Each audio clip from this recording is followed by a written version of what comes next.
I first got into music when I started playing cello, actually, and then guitar shortly after that. I was taking lessons for them and doing a school program for it. And then I eventually transitioned to an after-school program and learned rock music and how to write original music.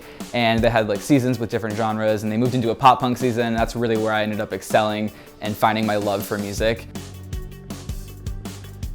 I'm originally from St. Paul, Minnesota, and so I was in punk bands growing up. We covered bands like Green Day, Blink-182, Sum 41, and so that really helped shape part of the music that I was making.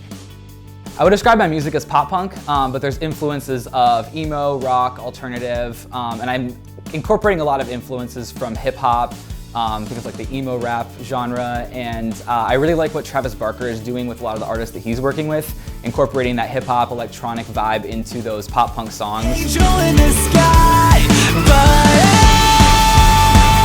I chose to go by Jack the Underdog because I've always wanted to be able to give a voice to the people that feel ignored or pushed to the side. I always say I make music for the emo kids that never grew up, the kids that got picked last in gym class, or the kids that got bullied. And like I said, just giving a voice to the people that feel marginalized or ignored is really important to me, and why I chose the name Jack the Underdog. A lot of my inspiration for my music comes from depression, mental health, heartbreak, or the opposite of that, falling in love and finding love. But also a lot of my music comes from social justice issues, and that's a really big part of who I am as an artist.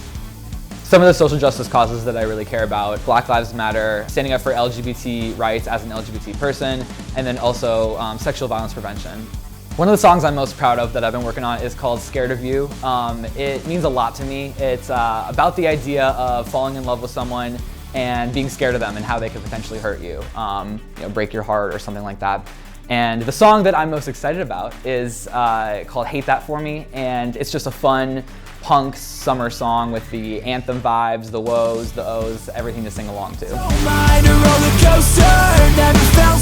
I've got some really cool and exciting stuff coming up over the next year. I've released a couple singles, and I have some more on deck, some that are already ready, mastered and ready to go, some that are still in the demo stages.